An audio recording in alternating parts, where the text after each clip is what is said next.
صلى الله وسلم على رسول الله وآله وصحبه ومن اتقى. Assalamu alaikum. Walaikum assalam wa rahmatullahi wa barakatuh. Okay, alhamdulillah. I told you guys we're going to start at 7 o'clock, and we are starting at 7 o'clock. And here's your test.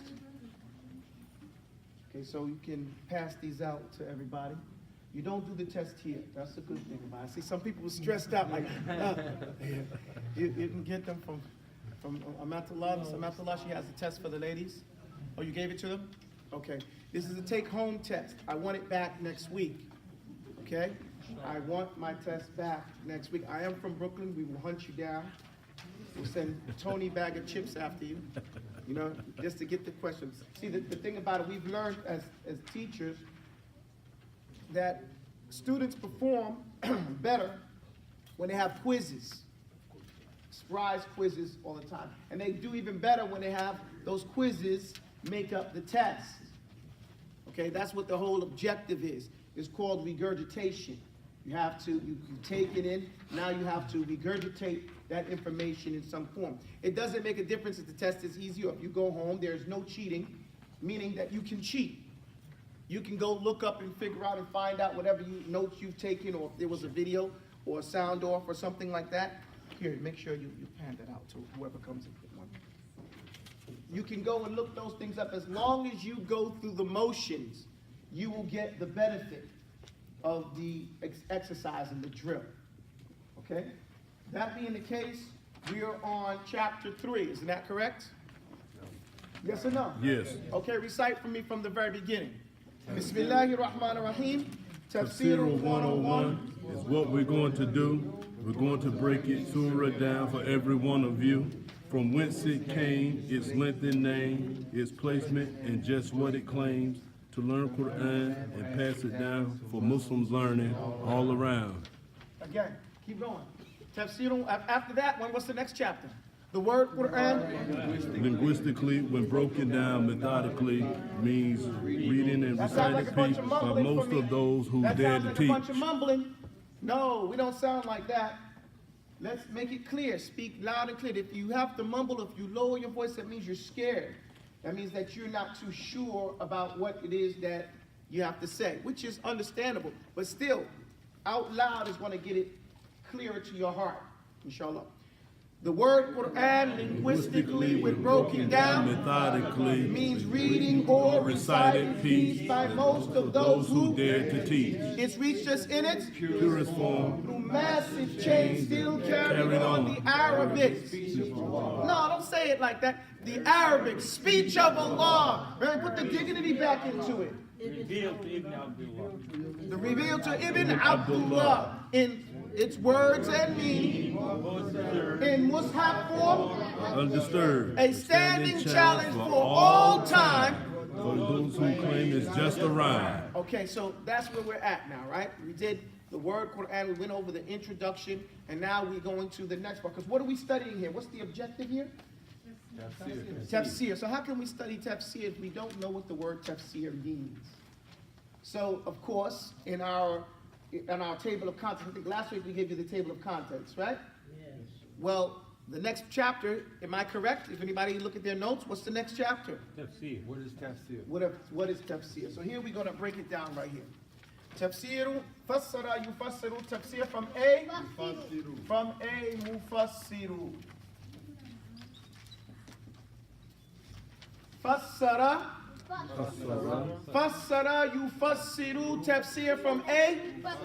Say it again. Say fassara. That's what this word is. It's fa. Sorry. Oh man, this is wet. Can I get some tissue, somebody? From right up. Right next to you. Okay, shukran. Thank you very much.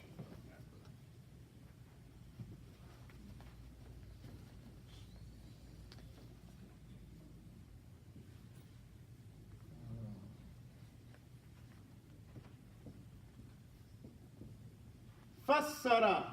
Fassara. The root word is fa, sin, ra. Fassara. Fassara. So when there's a shad, everybody go like this. What does this mean? Strength. Everybody, you too, everybody. Okay? Come on. This means that somebody is strong. Okay, you can put it down. It means strength, right? Doesn't that look like what that is right there? And that's what it means. It means to strengthen that letter. In layman's term, we're going to emphasize, put more pressure on that letter. In another way, we're going to say that letter twice. Okay? So we're not going to say fassara, we're going to say fassara. Fassara. Okay, fassara is the root. That strengthening means that the word, the verb here, we're talking about an action word, has now become causative. Okay? See, there's two types of actions in language. One, where the actor does the action and it affects the person doing the action. If I say Zayd sat down, okay? Sat down is the verb, is that correct? Yes. Yes or no? Yes. Okay, so sat down. Who did the verb? Zayd. Who did the verb affect? Zayd. Zayd. So we call that type of verb lazim. Right, because it stuck to the person. Lazamahu. It stuck to him. Lazamtuhu. I'm here. I'm sticking to him. Okay? Does that make sense? Does that make sense? Yes. Yes or no? Yes. So the verb, I did the verb, or Zayd did the verb, and the verb affected Zayd. Okay? So we would say, and to sit down in Arabic is jalasa. Say jalasa. Jalasa. Now let's say Zayd's daughter came, and she's running around, and Zayd is trying to talk on the phone, so he wants to make her sit down. So then we say, Jallasa Zaydun bintahu. Jallasa, say it. Jalasa. Zaydun Zaydun. bintahu. Bintahu. So who did the verb? Zayd. Zayd. Who did the verb affect? His daughter. His So daughter. the verb went beyond the actor. We call this type of action muta'addi, aggressive. Okay? From the same word of adu, enemy. So it's aggressive. It went beyond the one doing the action and affected someone else. Does that make sense? Yes. So this little shadda, you see how it changed the verb? It changed it from being jalasa to jallasa. Right here, instead of the word is fassara, is fassara. Say it. Fassara. Fassara. Fassara. And this is how we break down words in Arabic. The word here, to understand tafseer, you have to understand the action going towards tafseer. Because Arabic words have like a couple of meanings. One meaning is in the root letters. Fassara. Okay? That's in the root letters. You guys finally? Yeah. I'll give you another one. Salama. Right? Okay? So this person is safe. Salam. Then I say salam. Salama. What happened? Emphasis. He gave salams. You get it? Yes.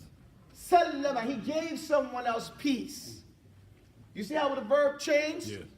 So the verbs in Arabic have two meanings. The root meaning and then the shape of the verb itself. The shape of the word has its own meaning too. And each one of those affect the meaning.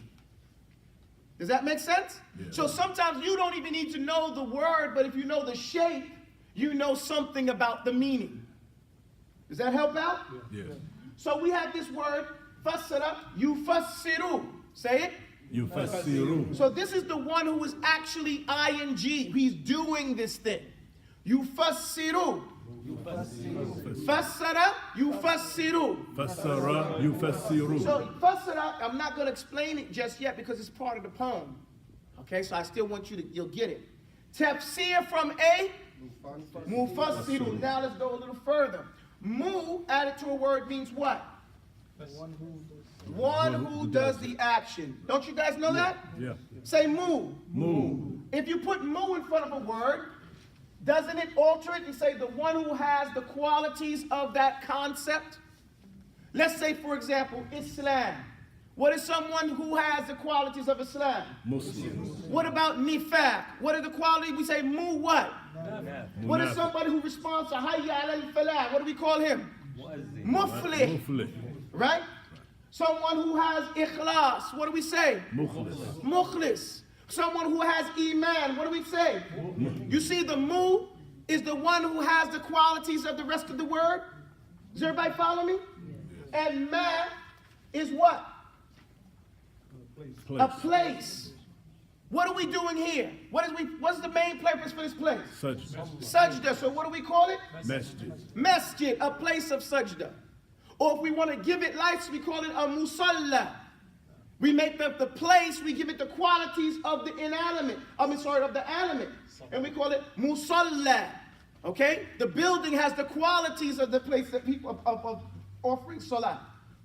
You guys follow me? And mih is what is that? This is Arabic all around. It's a tool.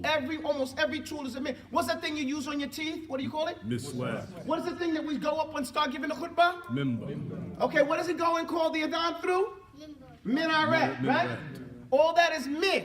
Are you following me, guys? Yeah. So Arabic is so clear. If you learn these little bitty tricks right here, you'll be able to understand all words that come in those forms. It doesn't break. There are no exceptions. There are no exceptions here.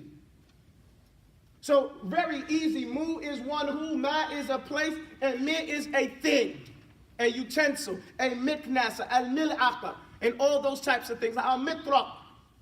So these are the things that we would understand. And doesn't mean that every time you use mu, it has to be a person. Okay? But Allah is giving life to those things in a way that He knows His creation. So, a mufassir is one who does the action of fassara yufassiru. Tafseer. Now what is tafseer? Now this is another form. Look at this word, tafseer. Everybody say it. Tafseer. Tafseer is on the scale of taf'eel. Say this, taf'eel. Taf'eel. Taf'eel. So what do we have? We have the root letter, fa, ayn, and lam. And yes, I put the dot on the bottom because that's the way it originally was, with the dot on the bottom. And that's the way we still write it in West Africa. So I keep it that way in the Warsh Mushaf and everything. And I do it because I want my students to be well-rounded. You can get used to that, then you won't be taken by surprise when you see anything else. Okay? So, 1, 2, 3 is the root word. So we have a ta at the beginning and a ya in the middle of the second, the ayn and the lam of the verb. Okay? And so what does this mean?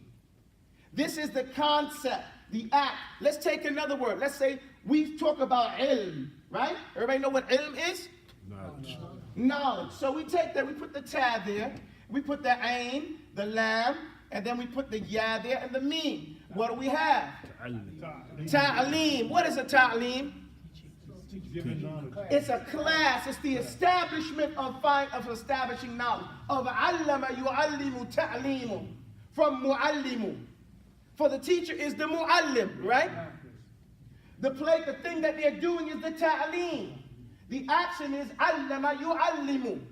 You guys follow what I'm saying here? So, and you can do this with anything. That's where we get the word tawheed from. I'm amazed with people, these so-called imitation Salafi people who claim they're following Salaf, but can't tell you what the word tawheed comes from.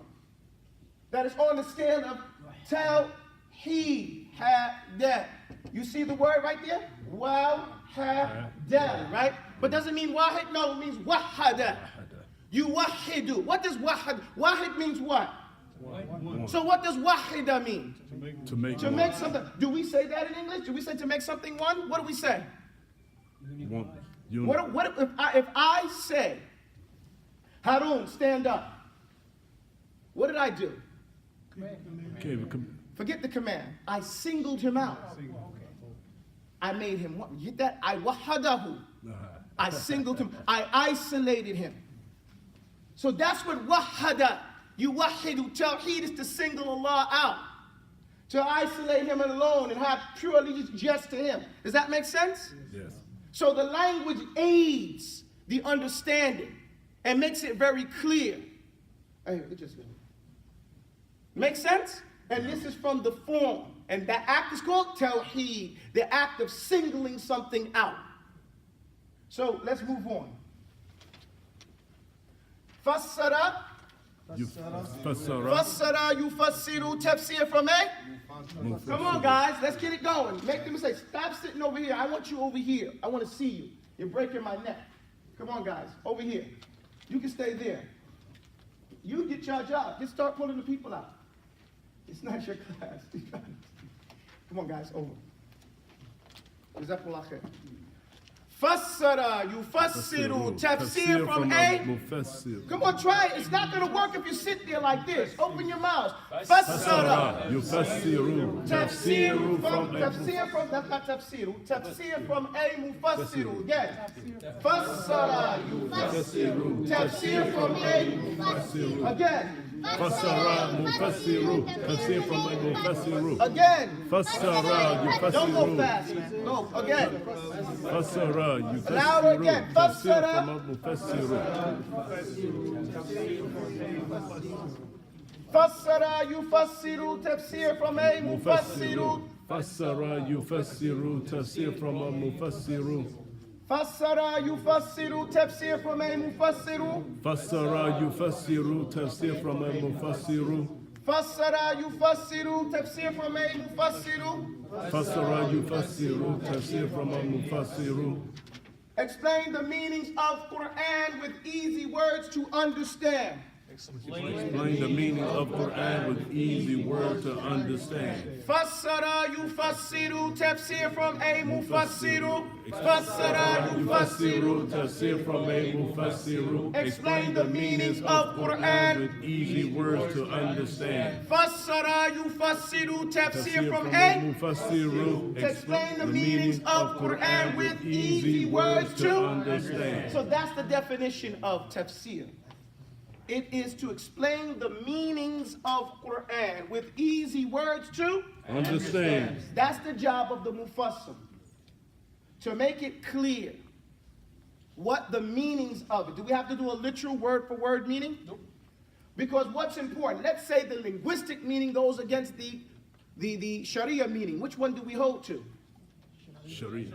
Sharia meaning. Because our point is to understand the Sharia. Okay? If the Arabic is in line with that, then we follow that. If not, then we leave that and follow what our objective is, which is the Quranic, the Islamic meaning. Does that make sense, everyone? Yes. Okay. Again, recite, please. Fassara yufassiru tafseer from A mufassiru. Explain the meanings of Quran with easy words to understand. So meanings of the word supply. So meanings of the words supply with what came down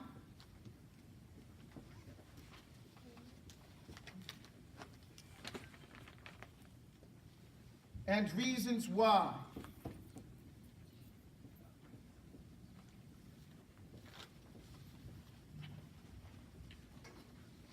Okay. So meanings of the word supply. So the job of the mufassir is to supply to provide the meanings of the words in the Quran. Okay?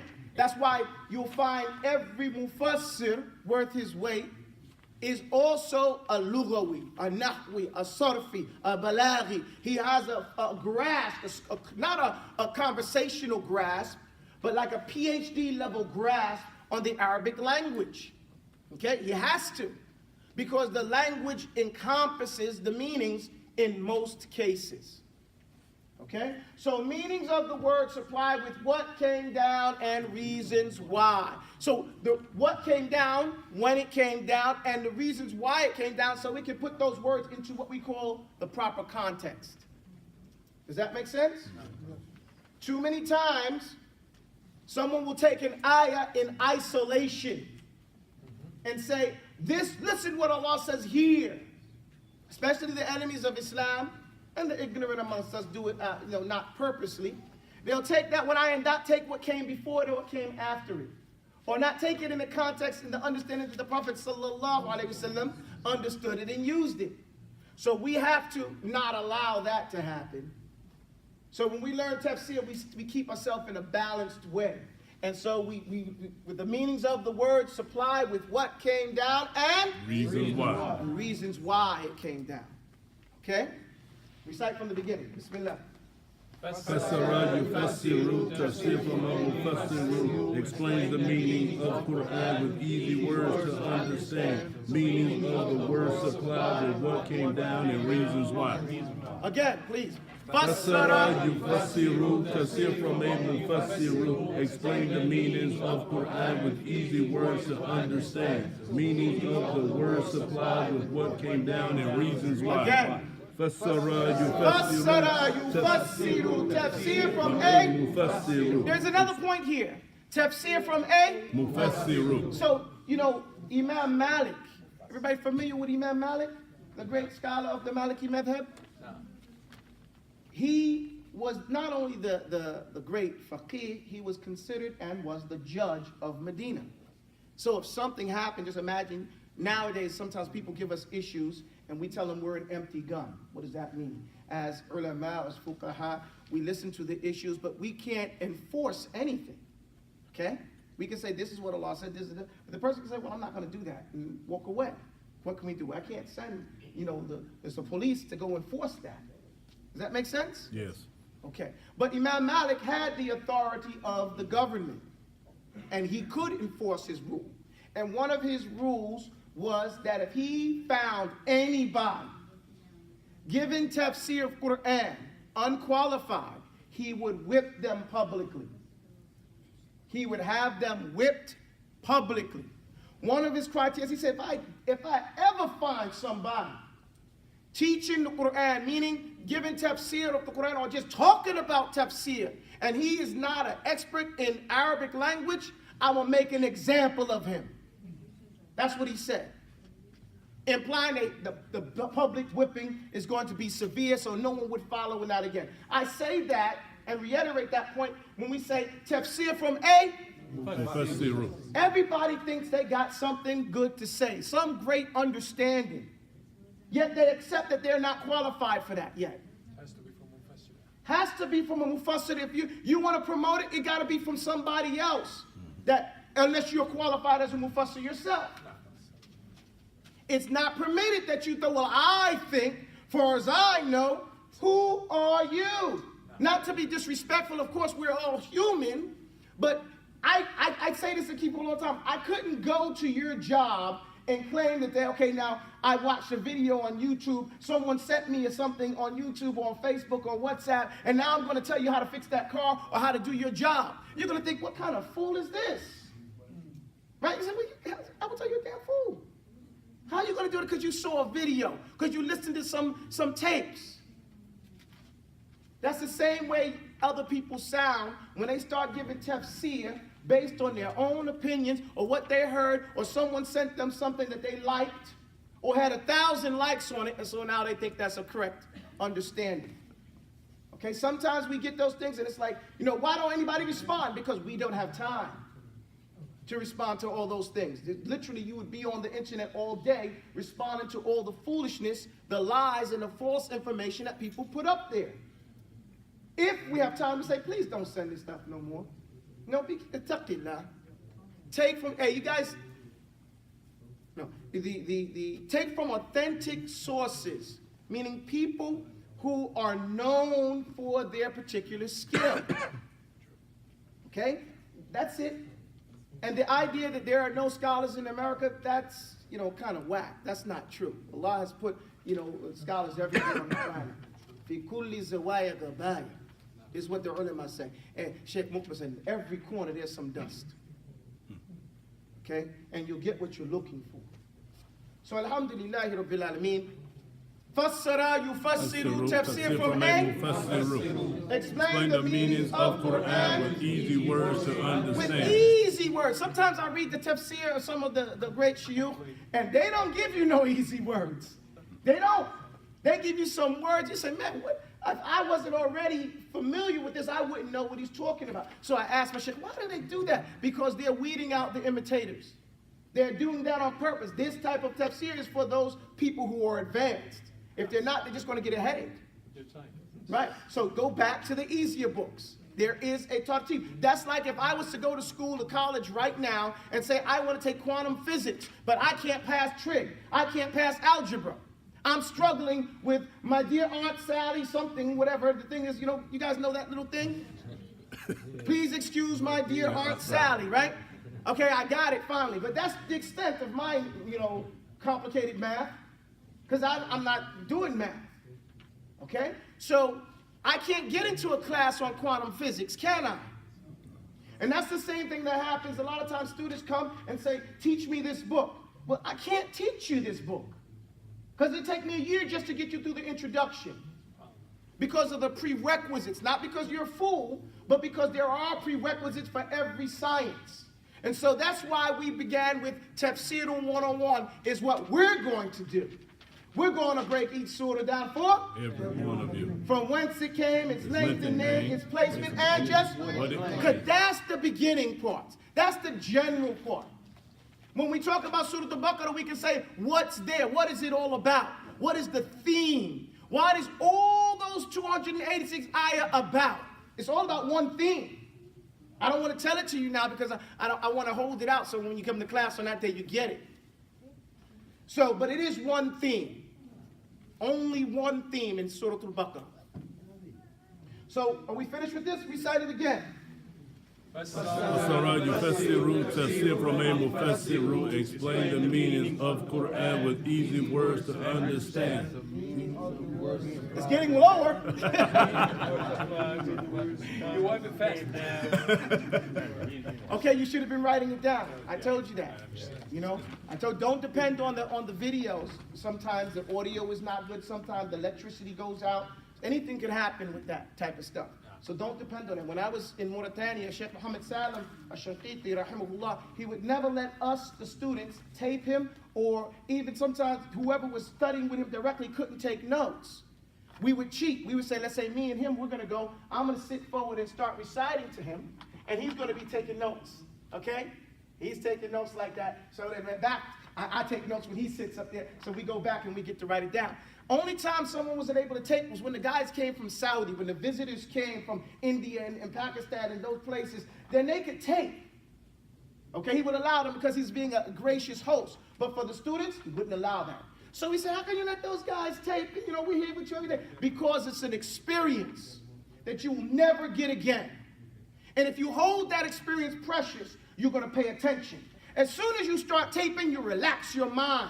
Your himmah is gone. I got it. How many times you liked something and said, this is my favorites, and never came back to it? It's on that long list of favorites. When you start looking for it, yeah, ain't it? Because once you got it and you favored it or saved it, you lost the importance of the benefit of it. Does that make sense? Yes. So that's why I don't want to give you handouts like that until you memorize it, until I give you a test. Okay, I want you to memorize it. I want you to realize that, take the experience in, because then no one else can share that experience. Seeing it on video is not the same thing as being there. Okay? And so if we appreciate that, then we'll put appreciation back in studying. The opportunity may not always be here. Okay? I'm online all the time with lots of students overseas who are swearing by Allah they're never coming back here.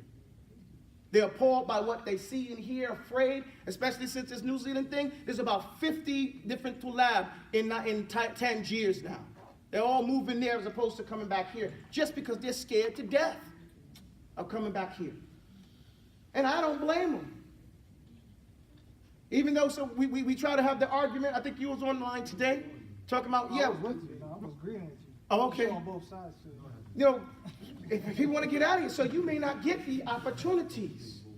So you want to get it while the getting is good. Inshallah ta'ala.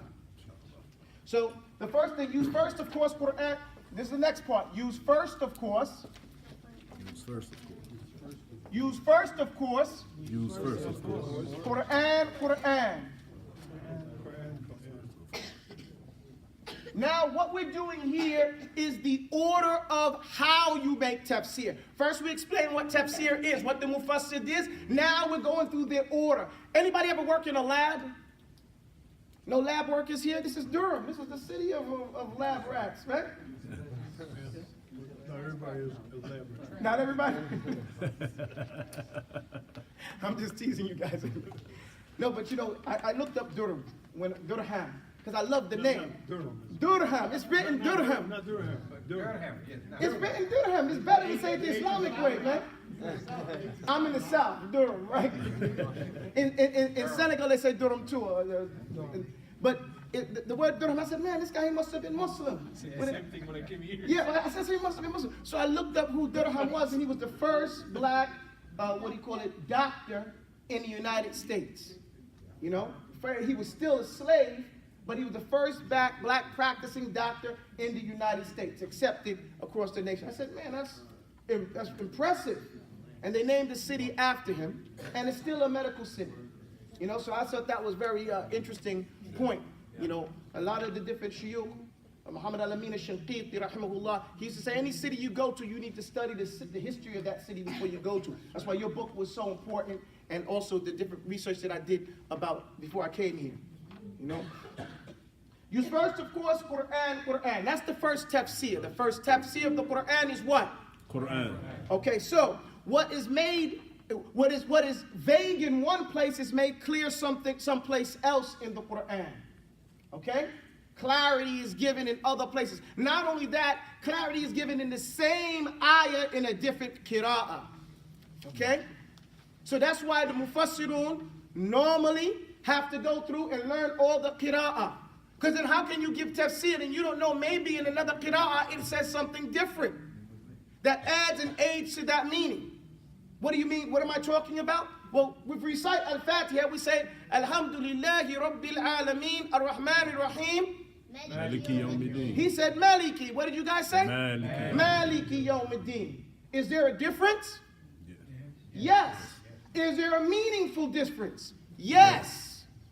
So one is explaining the other. Okay? One is the owner and one is the king. What's the difference between an owner and a king? There's a big difference. If I own the place, even if you are the king of the country, you don't have rights to do anything on my property. But if I am the king, the governor of the whole state, the king of the whole country, and I own everything, no one can tell me anything about my property or my authority. Does that make sense, everyone? Yes. So those two understandings are different qira'ah, but they both give us two different ayah two explanations on one ayah, like that. Alhamdulillah. And then also there's linguistic differences. When we say hal asaytum, and they say alayhimu, alayhum. These changes are so we can pay attention. So we go back, the first tafsir, use first, of course. Quran. Okay, and then find a source in the Sunan. Find the source in the Sunan. Then find a source in the Sunan. Now we wrote Sunan wrong, but we call it poetic license. It's Sunan, but we're going to say Sunan here in this way. Use first, of course, Quran, then find a source in the Sunan. What does the Sunan mean? What does that represent? Hadith. What does it mean? What does Sunan mean, though? Hadith. It's the plural of what? Sunnah. It's the plural way of saying Sunnah. If the Sunnah if we're referring to, like, let's say one thing, because you know the word Sunnah also is comprehensive, even though it's singular, it means a lot of things. But here we're using the entire Sunan. So a person who's a mufassir, what does this mean about him? What does he have to know? What are the prerequisites then? He has to be, sorry? Two people said something. I'm going to go back. What'd you say? Quran and Sunnah. Okay, what about the Quran? And what did you say? Follow all the sunnahs of the Sahaba and the Tabi'een and the scholars and all those who came before it. What did you say? Did you say something over here? No, I said this. What it means then is that it's not alone that he's familiar, that he knows the Quran, okay? And knows it and can come back with it. When he hears an ayah, he's familiar with it. He has to know the sunnah of the Prophet sallallahu alaihi wasallam. And the sunnah, on the very basic level, is 9 books. How many books? 9. Yes, sir.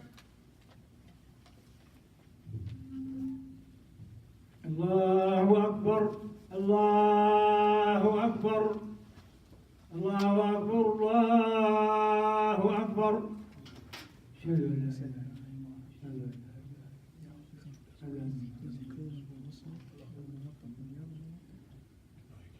أن لا إله إلا الله أشهد أن لا إله إلا الله أشهد أن محمدا رسول الله أشهد أن محمدا رسول الله حي على الصلاة حي على الصلاة حي على الفلاح حي على الفلاح الله أكبر الله أكبر لا إله إلا الله. 6 books of the Sunnah. Honestly, how many people heard of the 9 books of the Sunnah? Okay, so there, besides the tulab, the bottom line for Talib al-Ilm is 9 books. Okay? That's the minimum. And that's to read these books not just on his own, but to a scholar who has Isnad. Okay? So that you be Muslim, and you be in that long list, and you can say, I'm so-and-so, so-and-so, going back to the Prophet sallallahu alayhi wasallam. Okay? And then in doing... Can you explain the Muslim for people to understand it? Isnad and Muslim. Yeah. It's a chain. It's a connected chain Certified chain, of people going back, all the way back to the Prophet sallallahu alaihi wasallam. So the Prophet was here, you're here. Okay? They say you are here. And you can say, my teacher told me that my teacher told me that my teacher told me that my teacher told me that my teacher told me that my teacher told me that my teacher told me that the Sahabi radiallahu anhu said that the Prophet sallallahu alaihi wasallam said. Okay? And we call that a chain muttasil, a connected chain, and musnad chain. Now when we start doing this, everybody thought it was a 6 book. I know I did. I thought there was 6 books of the Sunnah. So I'm ready to read those, right? But before you can do it, the thing that people don't realize, this doesn't happen at the universities. Okay? This does not, I have never heard of this happening in a university, Medina University or not. This happens in the homes and the masajid. Okay? Where the scholars invite you to their house. And if you can't get in their house, you ain't gonna get it. So you gotta have some class about yourself. You gotta be home trained and be hungry and be respectful and be ready. You come in there not knowing how to read, you're gonna get out of here. Get somebody who can know how to read. So normally you read it before you get there, and then you come in and you're ready to go, because you don't want to waste this time. When I went to go recite the hadith with the Shaykh I was going to, he said, okay, he's gonna go to sleep after Maghrib. This is not normal. So that when he gets up after Isha, we're gonna stay up to the early morning, to about 4 or 5 o'clock for 2 weeks. Okay? Just to get through 1 book of the Sunnah. Okay? And then there's going to be a little break, because he's going to say, leave me alone, for my wife don't want to see you. Okay? Because, really, you're in his house. You hear them flushing the toilet. They're moving around. His wife, his children is there. You have to be very respectful. Afterwards, wife will say, no, don't give us a break. So you don't come back for a little bit. He said, hey, shit, is it okay now? Can I come back? He says, yes. You come back for another 2 weeks term. Get another book. And you keep going that way. And each time he's explaining just maybe 3 minutes, maybe 5 minutes, if you give you 5 whole minutes on one hadith. When you know the explanation of a hadith could be 45 minutes. But he's just giving you a little bit. He's expecting you to read also. Okay? He's expecting you to be doing your own reading so that you can ask intelligent questions. So what are the 9 books of the Sunnah? And that's just one aspect of the Sunnah. Then we have to talk about the madhab. The basic, what do you know about fiqh? Fiqh is divided in 4 major parts. 4 major parts. Ibadah is drawn from the Fiqh of the heart. business transactions with all of its deals and family provisions, including The meals. legal provisions and expenses of law. And under these titles make Everything fall. Okay, so put under ibadah the worshiping laws and the actions that stem from the slave to his Lord. Aqidah, tahara, recite it. So that a janazah for all when the rich praise Siyamatic Kafun was spending a night and a Hajj forever can play for a flight. That's just for ibadah. Okay? At business transactions, right? Capital risk in the fiqh of the slave as he trades to exist. Okay? And then we start with those things. And the family rights and laws will shape the fiqh of slaves along with mates. The Okay? structure has three parts of force. There's marriage, provision, rights, and divorce. Right. So the person who says, oh, I'm on the sunnah, but doesn't realize that every chapter of fiqh, you have to be aware of it and know what at least an outline of what the issues are. You don't need to be talking. Because the Quran is the proof to all of that. And if you're not sensitive to it, you're missing a lot. A lot is going over your head of what is actually being said. Now, of course, the Mufassir brings these different points to light at different times. You know, a tafsir is just like anything else. There's steps that we take in that. Okay? So like we said, the first one is Tafseeru 101, where we deal with the basic thematic, sequential approach of the Quran and its objective to take us from unawareness and knowing something exists and not knowing exactly how that is to be expressed. That's why we have Surah Al-Fatiha. The beauty of how to ask for that guidance, and then to move right along into Surah Al-Baqarah. But I'm not going to be tricked in telling you what that means. So, I almost done. So the Sunan, we start off with the Muwatta. The Muwatta of Imam Malik. Why? Because the Muwatta of Imam Malik, it keeps in there more. It's not like when we first studied the Muwatta years ago, they said, oh, it says so many weak hadith. No, it's not that they're weak hadith. They're not even hadith. They're athar. They're statements and activity of the Sahaba and the Tabi'een. So of course they're not mutasal to Muhammad, but to his companions, sallallahu alaihi wasallam, wa radiyallahu anhum.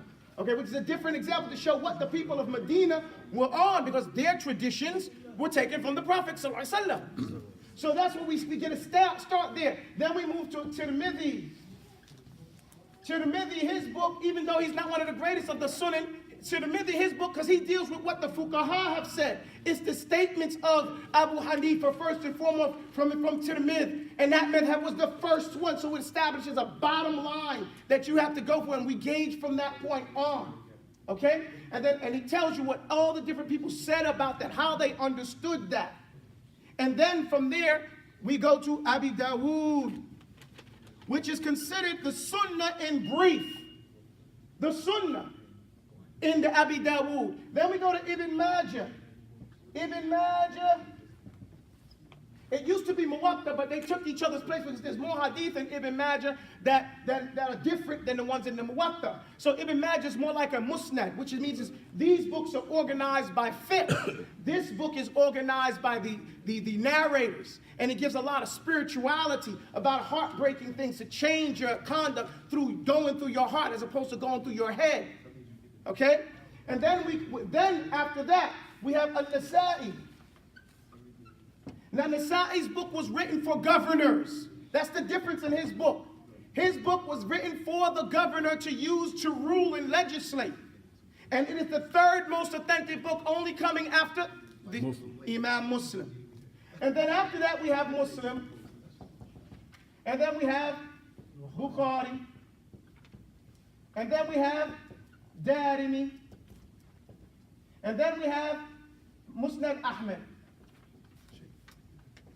I know we got, what is the salam? 1, 2, 3, 4, 5, 6, 7, 8, 9. Those are the 9 books that the person has to study in order to be able to be what we call qualified in the Sunnah. Okay? Yes, ma'am. Darimi is called Musnad Darimi.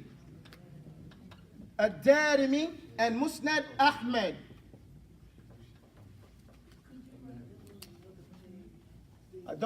Who said that? I'll give it to you. Don't worry about it. Everybody else got this? No. Yeah. Now, the only purpose I'm giving this is for you to know. I don't expect you to study these right here and now. Okay? We are right now going over Muwatta and Darimi at what I'm doing. Other people were teaching it right now because these are more available. And another professor at our school is teaching a Tirmidhi right now. Okay? And that's Abu Khalil. Everybody should be familiar with Abu Khalil. He's probably the most prolific muhaddith in the English language, as he has, besides Sahih al-Bukhari and Darimi, these two books right, and al-Muwatta, besides Muwatta, Bukhari, and Darimi, he has translated or edited all the rest of these books into the English language. Okay? And so, alhamdulillah, and he's from Timbuktu. He's a Timbuktu seminary. He takes care of the hadith side, I take care of the Quran side. You know? So that's how we do it like that. MashaAllah. Alhamdulillah. And he's to be commended, you know? American guy. Okay, when he was we used to both work for Dar es Salaam, he used to be in charge of putting all the hadith in the Ibn Kathir. We see the Ibn Kathir in English, the 10th volume. He was the one that made it seamless and took all those different translators and make it sound like one person. Okay? And then he was the one that, that's why you see in the beginning it says, these people are not authentic and this person like that. He put that in there because we were forced to put certain hadith and things in the book, in the translation. So he wanted to make sure that no hadith went in there except that it can't have his permission. Okay? And that was a big argument we had at that time. But alhamdulillah, he prevailed. Alhamdulillah. So, use first, of course, recite. Quran. Then find a source in The Sunnah. Then find a source in the Sunnah. Sahaba, when they take a stand, please say it. Sahaba when they take a stand. The language lends a helping hand. Okay, and we have one more verse and we're done. Sahaba, when they take a stand. The Sahaba don't talk about every ayah in the Quran. Okay, so whenever they do have a statement, whenever there's something, then we go to them first, okay? And see how they understood it. You know, we say we follow the Salaf, we follow the Sahaba, their understanding. So if they understood it a certain way, then of course we have to say, accept that understanding because they were the students of the Prophet. So of course they're going to know it better than us, 1453 years later, right? Right. So, you know, of course, inshallah ta'ala, we're going to rely upon them, except when it's an issue of modernity. Okay? Like, except when it's talking about something that was unknown to them, let's say a scientific fact or something like that. So then we can say, okay, we know better than them in this particular issue. Doesn't mean we have more iman than them. Okay? But in that particular issue, for example, we have the hadith where the companion starts it off and said, he is the most truthful one that has to be believed. Why did he say that? Because what the Prophet says in that hadith is over his head. He doesn't understand. And the Prophet's talking about the creation of the baby in the womb. They had no way to ascertain that or anything like that. He'd never heard of that before. But we have. Now we have those videos on YouTube that shows the whole, I don't know how they do it, but they show the whole baby being born and all the different gestation stages, and that's on YouTube, so it's common knowledge now. You guys get my point? Related to our deen, yep. Sorry? It's related to our deen, yeah. It's related to our deen, of course, but I'm just saying some scientific facts they've accepted, hold it, but they may not have understood it the way we understand it better today, inshallah ta'ala. So Sahaba, when they take a stand, the language lends a Helping hand. helping hand. It's not definitive. It lends a helping hand in light of everything else. Okay, there's no schizophrenia in the Quran, so Quran is major in explaining the Quran. What is vague in one place is very clear someplace else. And so the language lends a helping hand. Opinions come, not all conform. Some deviate and break the norm. Opinions come, not all conform. Not all conform. Some deviate and break the norm. You see, opinions come after all of this. Now we can come with our opinion. As long as our opinion doesn't violate any of these rules. As long as our opinion doesn't oppose the Quran. As long as our opinion doesn't oppose something in the Sunnah. As long as our opinion doesn't oppose something in the language. Then we can put forth our point, using it as a springboard of what came before, but not to oppose it. Does that make a sense right there? Yes. Opinions come. Opinions come. Not all conform. Not all conform. Some deviate Some deviate and break the norm. and break the norm.